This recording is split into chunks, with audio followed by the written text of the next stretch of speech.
Puji Tuhan, Shalom Bapak Ibu, salam sejahtera dalam kasih Tuhan kita Yesus Kristus. Bersyukur kepada Tuhan sekali lagi dengan kesempatan yang bisa kita nikmati bersama pagi hari ini dalam persekutuan ibadah kita. Pagi hari ini saya akan mengajak Bapak itu melihat betapa Tuhan kita adalah Tuhan yang sangat berkuasa. Tuhan kita Tuhan yang hebat, Tuhan kita Tuhan yang punya kuasa yang tidak terbatas. Dia dikatakan sebagai Allah yang maha kuasa, Allah yang maha segala-galanya. Dan firman Tuhan juga tegaskan bahwa tidak ada yang mustahil bagi Tuhan. Sekalipun hal itu mustahil bagi manusia, tetapi bagi Tuhan tidak ada yang mustahil. Tetapi jangan kita kemudian salah prasangka. Hari ini saya akan mengajak Bapak itu melihat hal yang Tuhan tidak akan pernah lakukan. Ini bukan sebuah pernyataan yang kontroversial, tetapi ini memang benar-benar tidak akan pernah dilakukan oleh Tuhan. Sekalipun Tuhan maha segalanya, Tuhan bisa melakukan apapun, Tuhan bisa berbuat apapun, Tuhan sanggup menjadikan apapun, Tuhan sanggup untuk mengerjakan segala sesuatu. Tetapi ada hal-hal yang tidak akan pernah Tuhan lakukan. Kenapa demikian? Sebab ketika Tuhan melakukan hal yang tidak akan pernah Tuhan lakukan ini, maka Tuhan tidak bisa disebut lagi sebagai Tuhan. Karena nanti Tuhan akan menjadi sama dengan manusia yang seringkali melakukan hal-hal yang akan kita lihat pagi hari ini. Tuhan bisa lakukan apa saja, tetapi hal-hal ini Tuhan tidak akan pernah lakukan. Tuhan bisa kerjakan apa saja, tetapi hal-hal yang akan kita lihat pagi hari ini tidak akan pernah Tuhan kerjakan. Karena Tuhan tidak akan memungkiri hakikatnya sendiri. Tuhan tidak akan mungkin lakukan hal-hal yang akan kita lihat pagi hari ini. Sehingga kita nanti bisa berkata, wah ternyata Tuhan podo wae, sama saja dengan manusia, sama saja dengan yang lain. Hal apa yang Tuhan tidak akan pernah lakukan? Yang pertama, Tuhan tidak akan pernah berdusta. Tuhan tidak akan pernah berdusta. Kalau manusia dengan mudah, manusia berdusta. Berbohong. Ada lagu anak sekolah minggu, bohong, bohong, bohong, itu dosa. Tuhan tidak akan pernah berbohong. Bisa nggak Tuhan berbohong?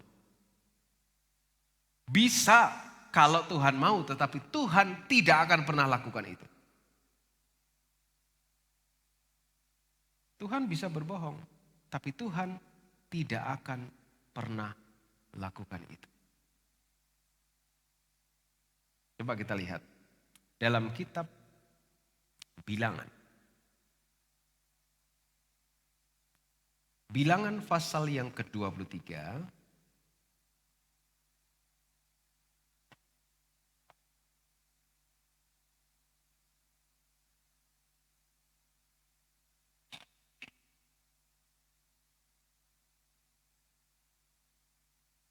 Sudah bisa lihat di ayat yang ke-19.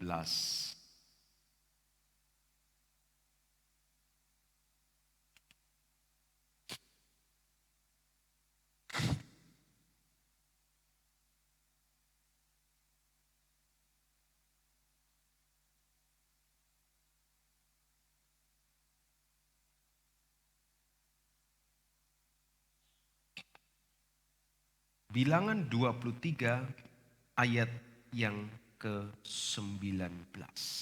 Firman Tuhan dikatakan demikian. Allah bukanlah manusia sehingga ia berdusta. Bukan anak manusia sehingga ia menyesal.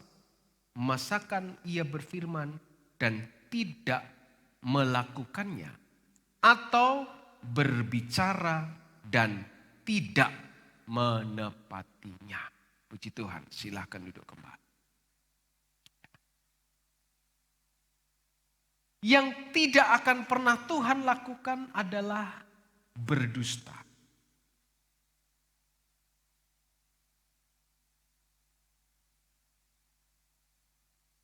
Tuhan tidak akan pernah lakukan tindakan ini. Dia akan katakan dan dia akan lakukan apa yang dia katakan. Dia akan kerjakan sesuatu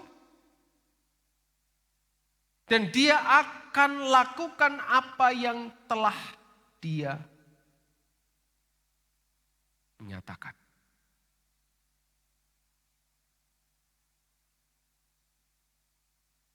Itu sebabnya ketika Tuhan memberikan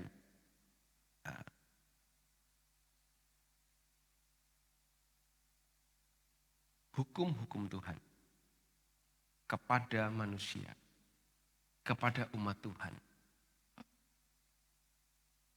Salah satunya dia katakan, jangan mengucapkan saksi dusta. Memang dalam konteks itu hubungan tentang sesama. Tuhan tidak mau ada dusta di antara kita. Sebab Tuhan sendiri tidak akan melakukan tersebut. Tuhan tidak akan berdusta.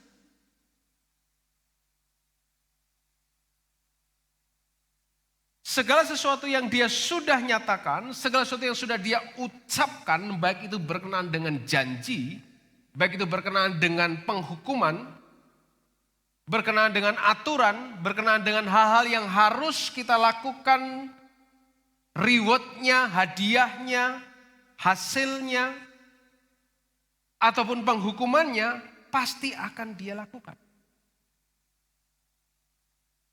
Pasti dia akan lakukan.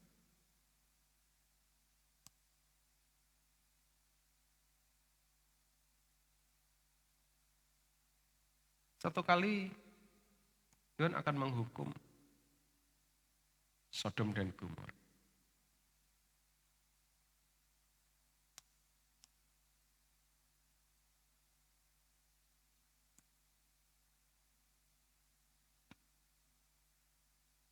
Tuhan sudah rancangkan penghukuman akan Sodom dan Gomora. Sebab dosa Sodom dan Gomora sudah luar biasa.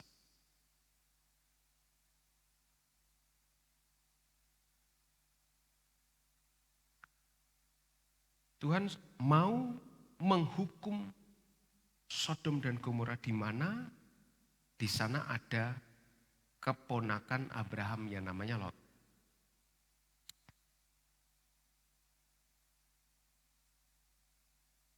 Ketika melihat dosa sudah begitu luar biasa terjadi pada kehidupan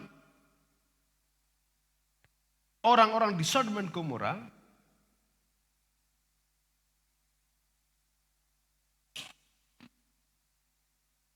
Tuhan rancangkan penghukuman yang akan terjadi bagi Sodom dan Gomora. Maka terjadilah tawar-menawar dengan Abraham.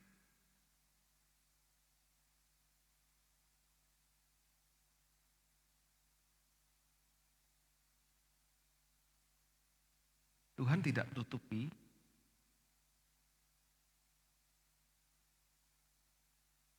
rencana Tuhan untuk menghukum Sodom dan Gomora terhadap Abraham. Dia sampaikan apa yang akan terjadi terhadap Sodom dan Gomora dan berapa orang yang dalam tawar-menawar tersebut dengan Abraham. Jika Sodom dan Gomora ada sekian orang. Tapi Tuhan tidak akan tutupi rencana itu dari Abraham. Sudah bisa lihat dalam kitab Kejadian pasal 18 ayat yang ke-17. Tuhan berpikirlah Tuhan, apakah aku akan menyembunyikan kepada Abraham apa yang hendak kulakukan ini.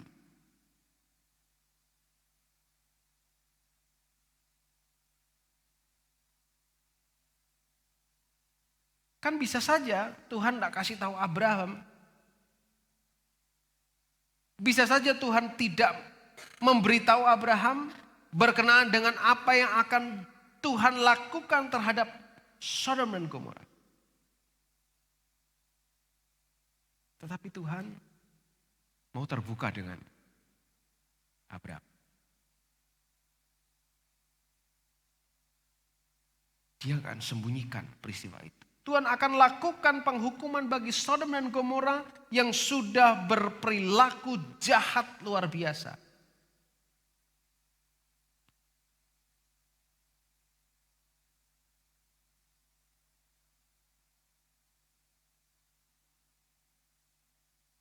Abraham tawar-menawar dengan Tuhan.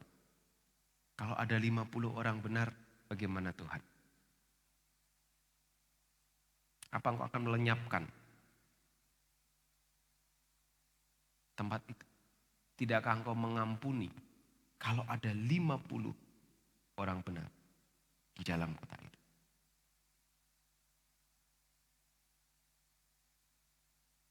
Tuhan bilang, kalau ada 50, aku akan mengampuni.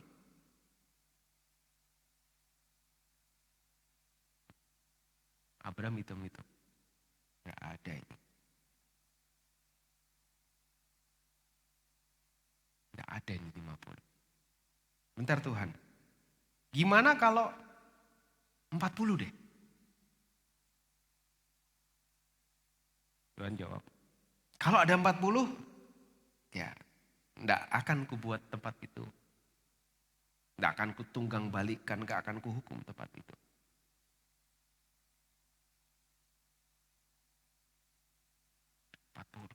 Hitung lagi, enggak ada ini. Ntar Tuhan. 30 deh, 30. 30 tidak akan kulakukan. Kalau kudapati 30 orang benar di kota tersebut.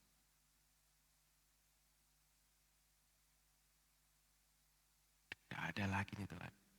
20 ya Tuhan. Bagaimana kalau 20?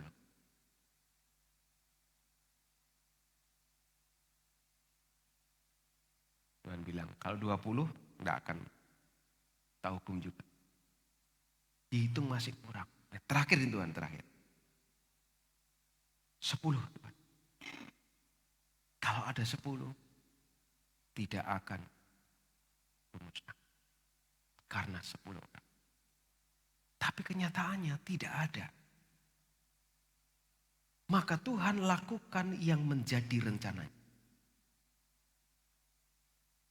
Kita bisa lihat ayat pasal 19 Kejadian dan seterusnya bagaimana Tuhan menunggang balikkan Sodom dan Gomora, menghancurkan kota itu.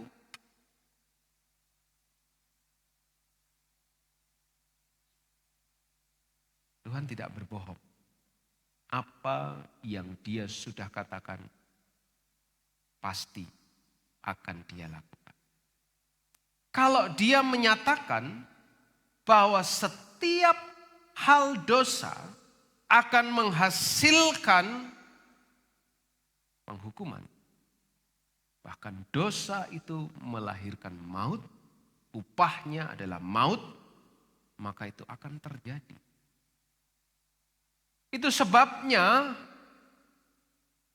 Allah sendiri yang turun ke dalam dunia untuk membebaskan manusia dari perbudakan dosa. Ada konsekuensi yang Tuhan tanggung dari apa yang Dia ucapkan sendiri.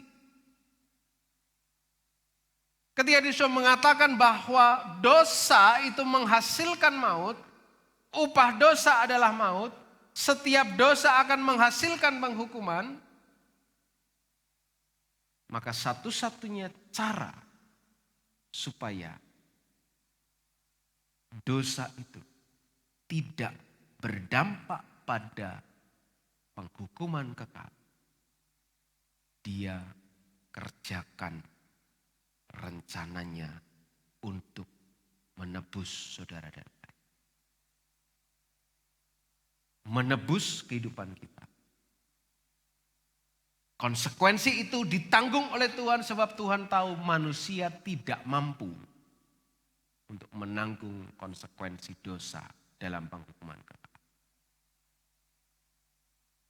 Jadi bagaimana dengan yang tidak mau terima anugerah pengampunan dari Tuhan? Ya Tuhan tidak pernah berdusta. Penghukuman akan tetap berjalan. Penghukuman akan Tuhan lakukan bagi mereka yang terus melakukan. Sodom dan Gomora tetap dihukum Tuhan. Tetapi Tuhan utus 2 malaikat menemui Lot, istrinya dan anak-anaknya, memperingatkan mereka, mengajak mereka, bahkan menarik mereka keluar dengan segera dari kota Sodom. Supaya Lot dan keluarganya tidak termasuk dalam bilangan orang-orang yang terima hukuman. Datanglah 2 malaikat itu, peringatkan Lot. Segera tinggalkan kota ini. Karena kota ini akan segera dihukum. Dengan pesan, jangan menoleh ke belakang. Kalau menoleh ke belakang, jadi tiang garam. Dan kita tahu bersama kisah itu. Istri Lot yang sudah keluar dari kota Sodom dan Gomora, dia menoleh kembali ke belakang dan dia menjadi tiang garam.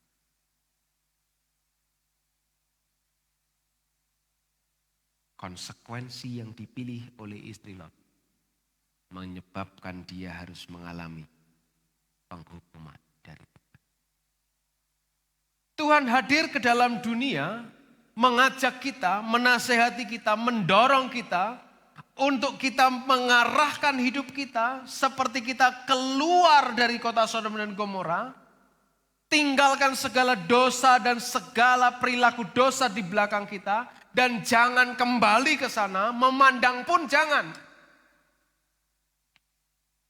Tapi sekali lagi, manusia diciptakan memiliki kehendak bebas, free will. Sehingga manusia yang memilih untuk kembali menengok ke belakang, kembali kepada dosanya,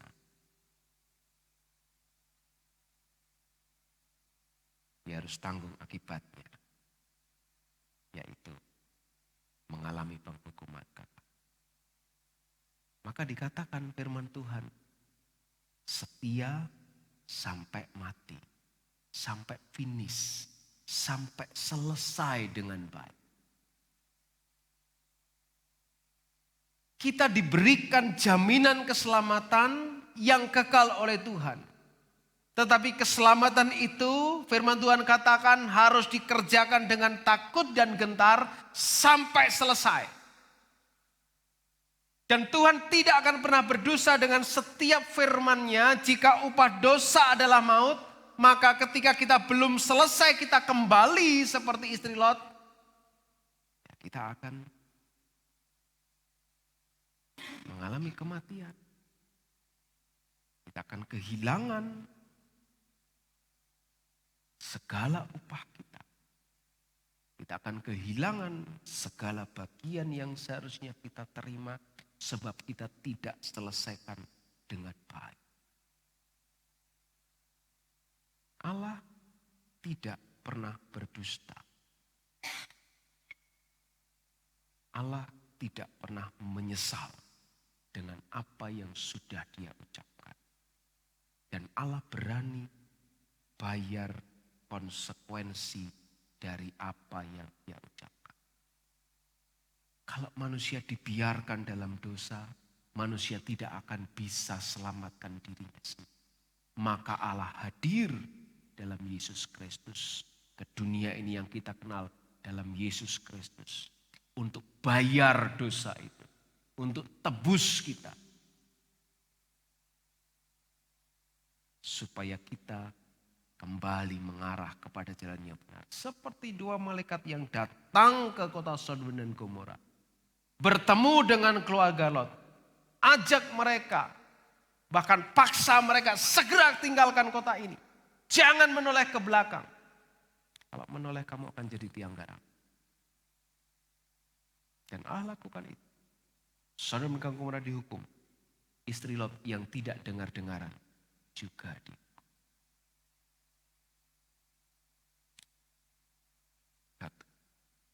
Yang Tuhan tidak akan pernah lakukan.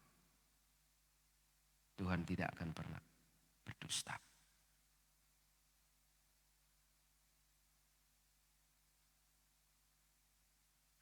Yang kedua,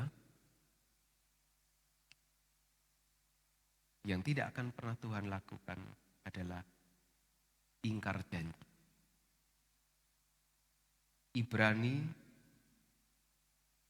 Kitab Ibrani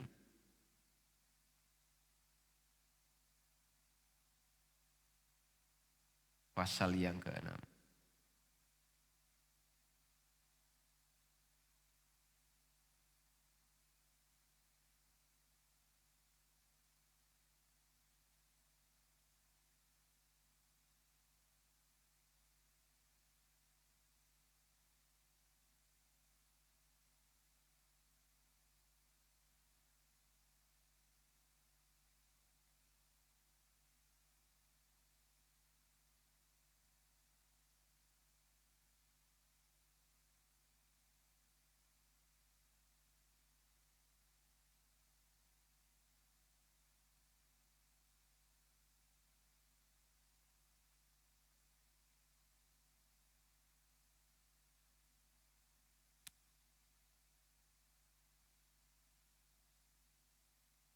Ayat yang ke-18.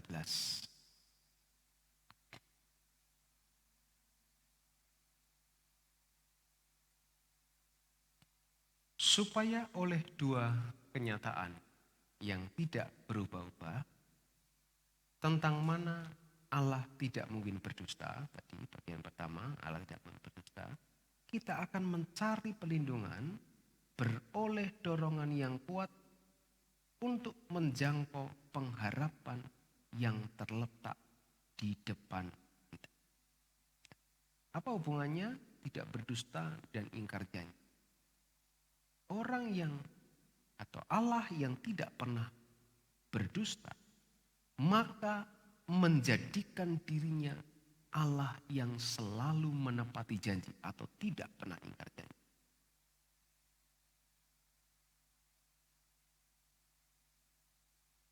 Sehingga tidak salah dan tidak keliru kita cari perlindungan, kita cari pengharapan, atau kita letakkan pengharapan kita kepada Tuhan.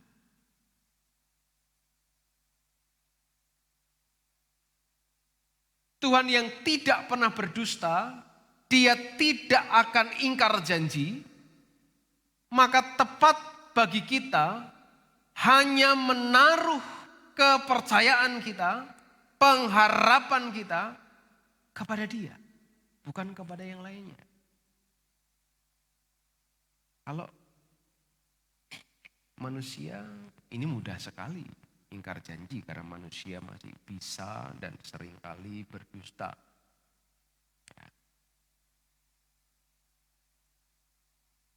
Dalam perjalanan orang Israel ketika akan dibebaskan oleh Tuhan, satu kali Firaun sempat mengatakan, berdoalah kepada Tuhan supaya tulah ini berhenti. Nanti aku izinkan kamu untuk beribadah kepada Tuhan. Setelah tulah itu berhenti, Firaun tidak jadi. mengizinkan orang Israel beribadah. Padahal mereka sudah berharap betul mereka bisa keluar dari Mesir, dapatkan kebebasan. Tapi apa yang terjadi? Firaun ingkar janji. Tidak menepati perkataan.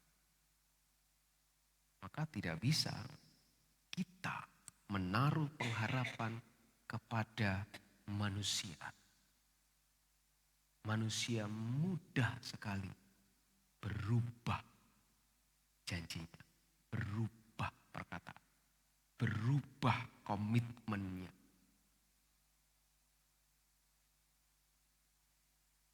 Mudah sekali manusia untuk berbalik arah. Tetapi pengharapan yang kita gantungkan kepada Yesus, pengharapan yang kita taruh kepada Allah adalah pengharapan yang sangat tepat. Pengharapan itu tepat kita labuhkan kepada Tuhan sebab Dia tidak akan pernah ingkar janji. Ketika Dia berkata, aku akan menyertai engkau sampai kesudahan zaman, maka itu Dia lakukan. Aku akan memberkati engkau, Dia akan lakukan. Aku akan menopangmu, Dia akan kerjakan. Aku akan menggendongmu sampai masa tuamu, sampai masa putih rambutmu, Dia juga akan terus lakukan. Masalahnya adalah seringkali kembali terjadi pada kita. Tuhan sudah gendong kita pengennya melompat. Kita pengennya keluar dari gendongan Allah. Kita pengennya berjalan dengan kekuatan kita sendiri. Kita ingin lakukan apa yang kita kehendaki.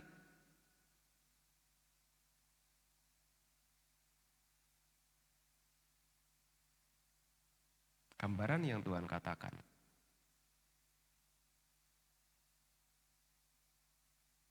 Pada Petrus.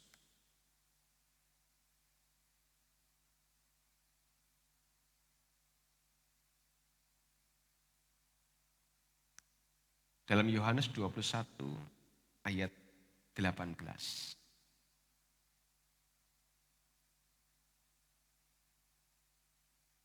Yohanes 21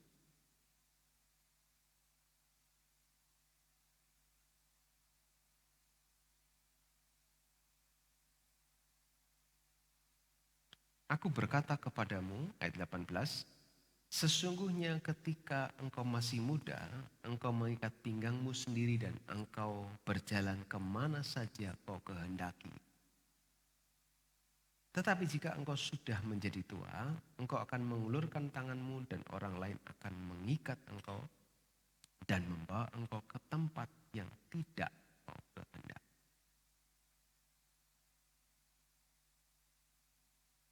Kita bisa lihat dua hal ini, hal secara lahiriah, hal secara rohani. Hal lahiriah ketika kita masih muda secara lahiriah, memang kita bisa bebas kemana saja. Sesuka hati kita, semau-maunya kita. Anak-anak susah diatur, masih semaunya dia. Maka orang tua mendidik, mengarahkan, membentuk dengan arahan-arahan yang baik. Tapi begitu dia sudah bisa ambil keputusan, bertambah dewasa, dia akan putuskan dengan baik, dia akan mulai berpikir dengan jernih. Dan terus dia akan berjalan sesuai dengan norma besar yang banyak dikerjakan dan dilakukan oleh manusia dalam dunia ini. Dia nggak akan keluar melewati batasan norma itu. Ketika dia sudah ada dalam pendidikan yang baik, dia akan terus kerjakan dengan baik. Maka Amsal katakan, didiklah orang muda bagaimana jalan yang patut baginya, maka sampai pada masa tua pun dia tidak akan menyimpang daripada itu. Yang kedua, arti secara rohani, ketika kita masih jadi kanak-kanak rohani, kita masih andalkan ego kita. Kita masih mau berjalan keinginan kita. Tuhan saya minta ini, Tuhan saya minta itu. Tuhan tolong ini, tolong itu. Harus begini Tuhan sesuai dengan keinginan kita. Tetapi seiring berjalannya usia, kerohanian kita bertambah dewasa, maka kita akan terus berubah. Dan kita akan berkata, Tuhan apa rencanamu, aku ikut di dalamnya. Tuhan bawa aku masuk dalam setiap rencanamu dan mengerjakan setiap yang kau kehendaki.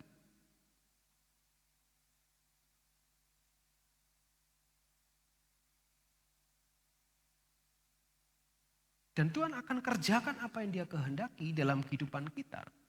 Seperti yang dia janjikan. Seperti yang dia telah maklumatkan.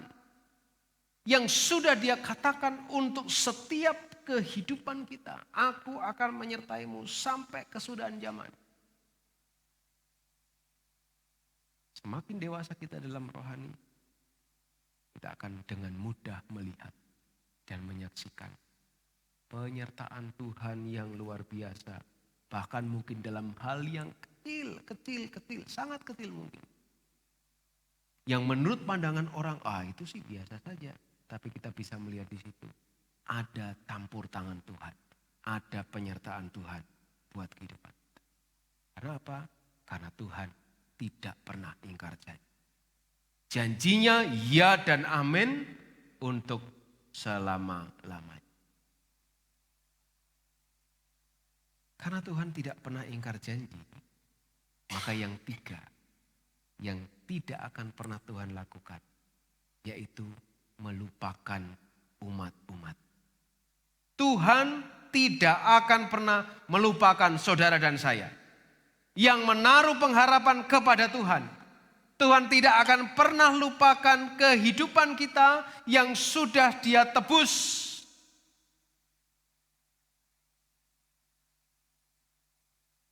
Yesaya pasal 49.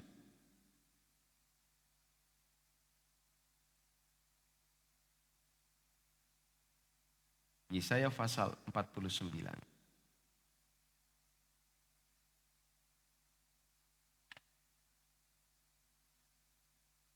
Ayat yang ke-15.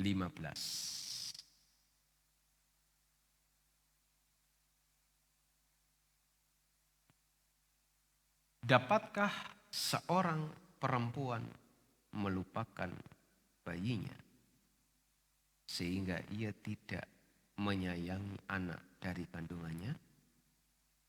Sekalipun dia melupakan, aku tidak akan melupakan engkau.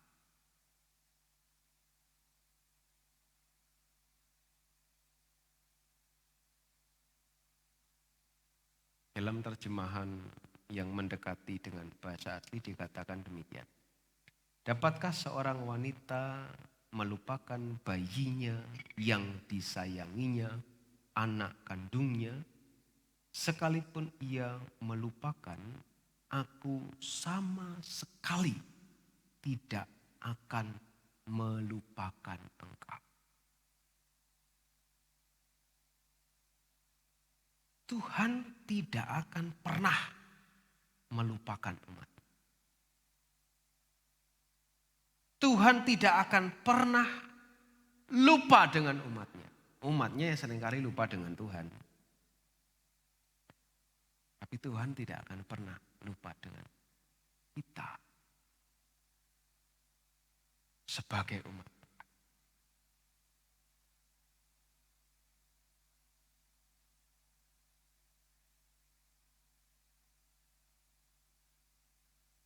Mazmur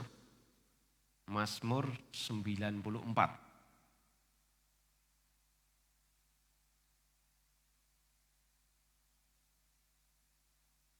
Mazmur 94.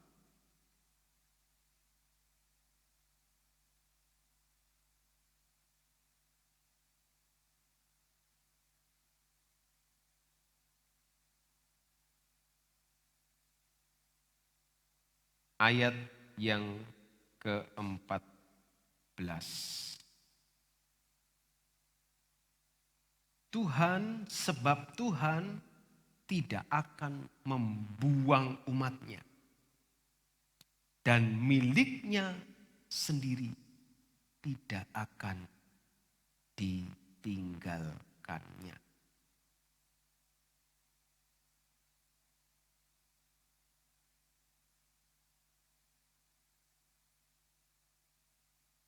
Tuhan tidak akan pernah tinggalkan umat. Dia tetap setia dengan apa yang dia sudah katakan. Dia tetap pegang teguh janjinya untuk tiap-tiap kehidupan kita.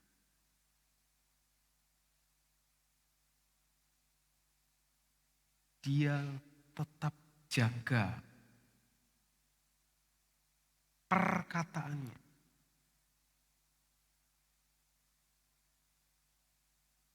Dan dia selalu akan mengingat kita.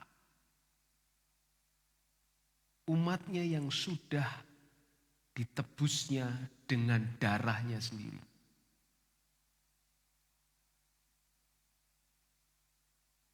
Dia akan jaga kita sedemikian rupa. Sampai akhir kehidupan kita.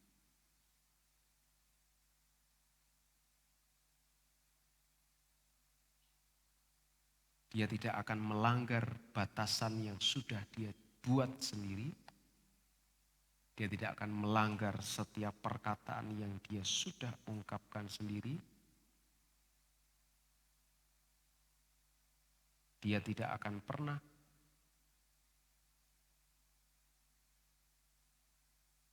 mengingkari perjanjiannya sampai akhir kehidupan umat-umat Tuhan. Dia nggak akan lakukan itu. Manusia seringkali lakukan itu. Seringkali manusia lupakan Tuhan. Seringkali bahkan umat Tuhan sendiri melupakan Tuhan. Umat Tuhan sendiri yang mengingkari perjanjiannya dengan Tuhan. Umat Tuhan sendiri yang tidak setia dengan Tuhan. Kita yang mengenal Tuhan di dalam nama Yesus Kristus. Perjanjiannya ya dan amin. Dan dia akan genapi semua bagi kehidupan kita. Satu persatu. Sampai nanti sempurna. Penggenapan janji yang Tuhan berikan kepada kita.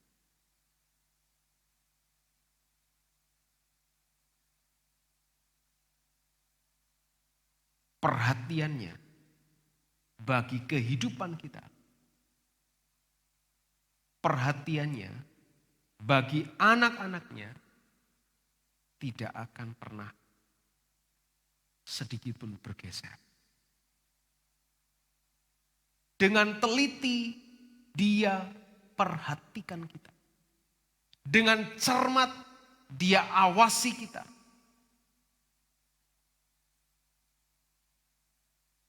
Sehingga manakala kita berjalan,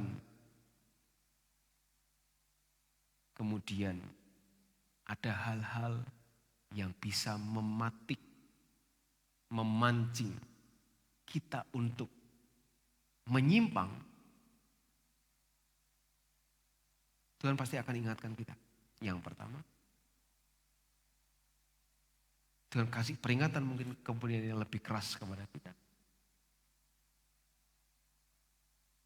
Kita masih terus menyimpang, kita akan ditegur lebih keras lagi.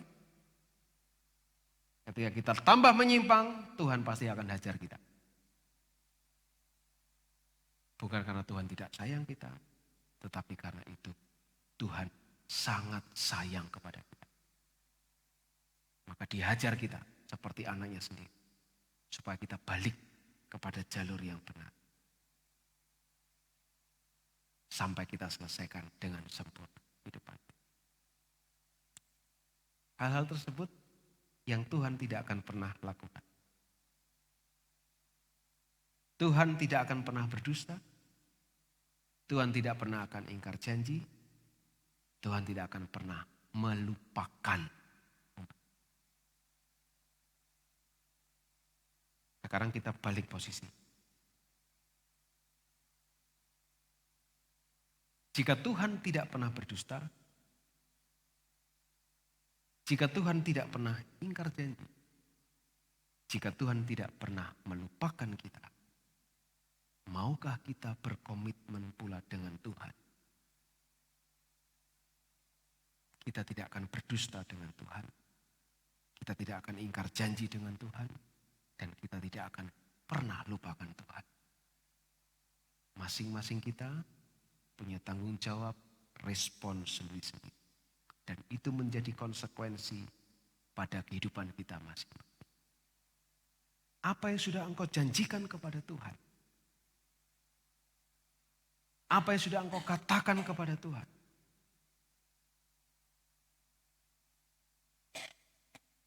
Biar itu benar-benar muncul, keluar dari dalam hati kita.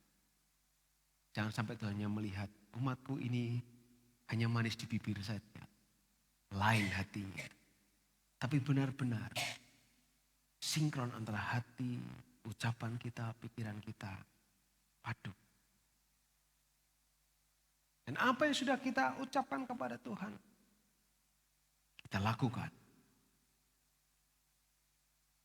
Dan jangan sampai kita melupakan Tuhan.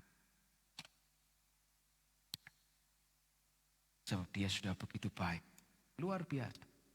Kita yang seharusnya dihukum dalam baca kitab Roma. Kita yang seharusnya terima penghukuman. Tetapi dia sudah gantikan kita untuk terima hukuman itu. Supaya kita tidak dihukum. Dan kita beroleh kehidupan yang kekal. Dialah tempat yang paling tepat untuk kita menaruh pengharapan dalam hidup ini. Dialah segala-galanya